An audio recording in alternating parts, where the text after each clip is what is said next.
this question. And again, Mr. Lee, I'm going to, after this is all wrapped up on the heritage of the ultimate law of life, I'm going to go back to chapter 7 of the Lotus Sutra and go through the whole thing to make this all very, very clear. But while you're waiting for me to do that, you can answer the question that you had if you'll only read and grasp what it says. Pardon me, I'm still not on the right Gosho. This should be it, right? No. I need to get here. The lifestyle. Sorry, Mr. Lee. You need to go to page 220. The beginning of the opening of the eyes. I don't know why I couldn't find it. But if you read the opening of the eyes, part 1, from page 220 to, you know what I'm doing? This is where I'm screwing up the answers here. That's why I can't find it. It's not in the Gosho. It's in the actual Lotus Sutra. Pardon me, Mr. Lee.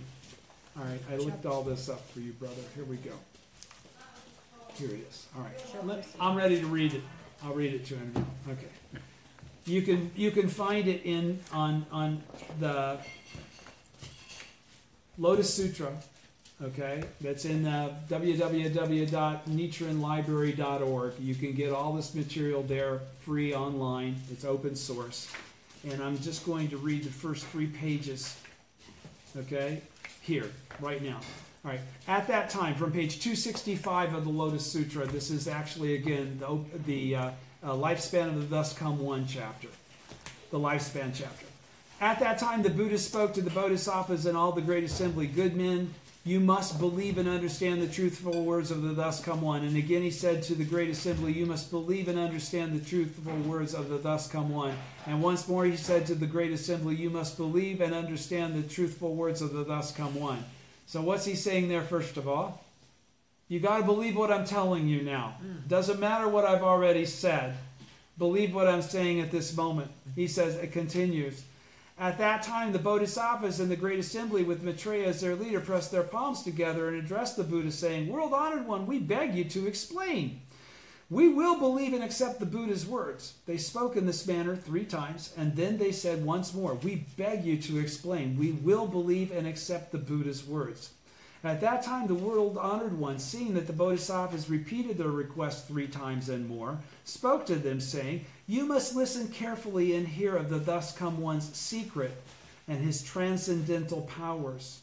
In all the worlds, the heavenly and human beings and asuras all believe that the present Shakyamuni Buddha, after leaving the palace of the Shakyas, seated himself in the place of enlightenment not far from the city of Gaya, and there attained supreme perfect enlightenment. Sat under the Bodhi tree, right? Just like great universal wisdom excellence, his dad, as described in chapter 7, the parable of the Phantom City. Okay? So the same deal, Mr. Lee. Okay? Everybody thinks that that's where they attain Buddhahood.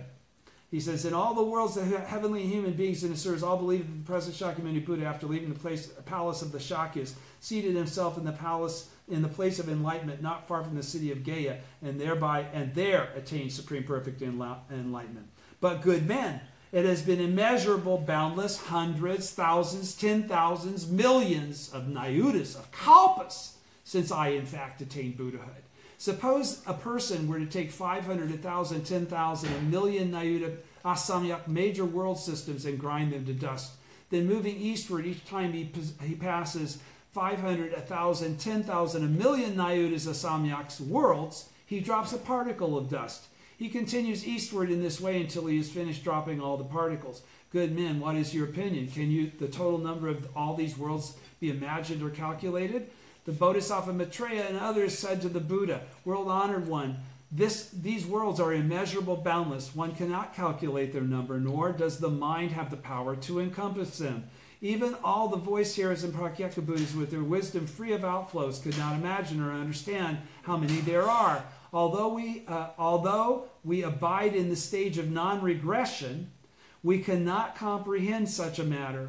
World-honored one, these worlds are immeasurable and boundless. At that time, the Buddha said to the multitude of great bodhisattvas, good men, now I will state to you this to you clearly. He's saying, okay, all right, wrap your head around this.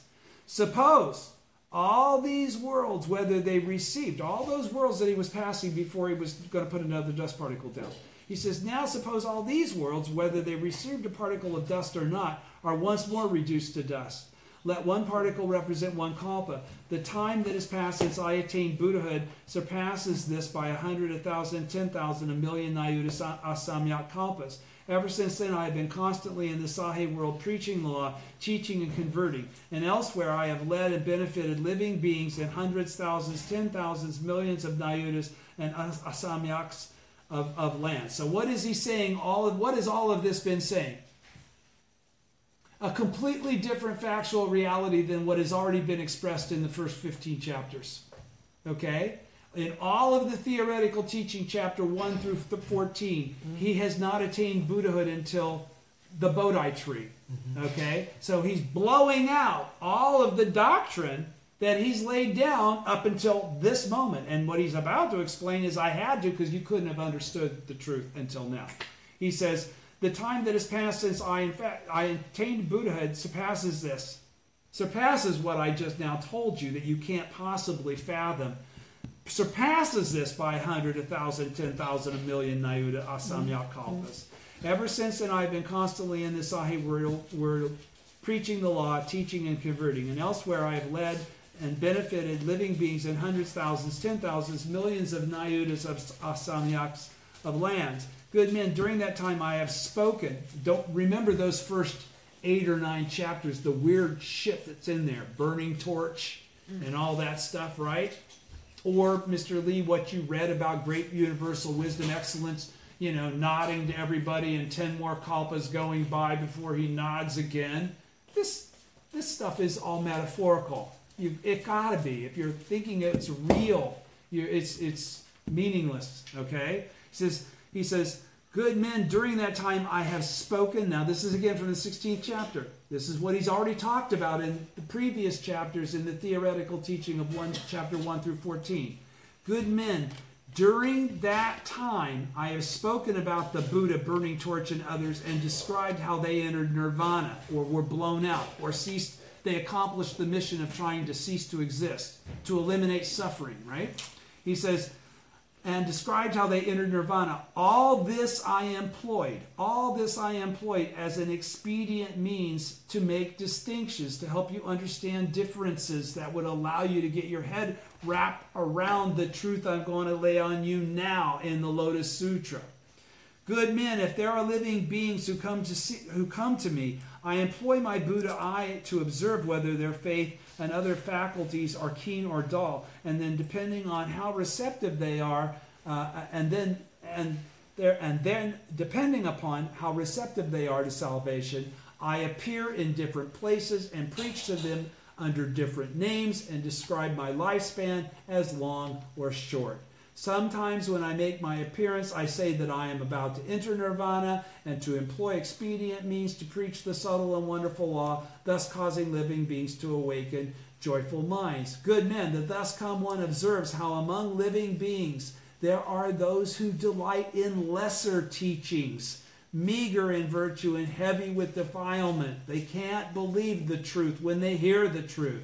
For such persons, I describe how in my youth I left my household and attained supreme perfect enlightenment. But in truth, the time since I attained Buddhahood is extremely long, as I have told you. It is simply that I use this expedient means to teach and convert living beings and cause them to enter the Buddha way, to get them to the truth of the Lotus Sutra. That is why I speak in this manner. Good men, the scriptures expounded by the Thus Come One are all for the purpose of saving and emancipating living beings. Sometimes I speak of myself, sometimes of others, sometimes I present myself, sometimes others, sometimes I show my own actions, sometimes those of others. All that I preach is true and not false. Why do I do this? The Thus Come One perceives the true aspect of the threefold world exactly as it is. There is no ebb or flow of birth and death, and there is no existing in this world and later entering extinction. It is neither substantial nor empty, neither consistent nor diverse, nor is it what those who dwell in the threefold world perceive it to be. All such things the Thus Come One sees clearly and without error. And that's why we don't base our understanding on the provisional portion of the Lotus Sutra, what I call the theoretical, what's referred to as the theoretical first 14 chapters. The essential section is chapter 15 through chapter 28, right? And that's where we derive the hidden in the depths. Where is it hidden in the depths of the 16th chapter of the essential teaching? That's where the actual essential teaching of Nam-myoho Renge Kyo for the latter day comes from. Okay, Mr. Lee will go over this when we read chapter 7 again. I just wanted you to have that little bit more of information to understand why I said what I said last week. Thank you. Thank you.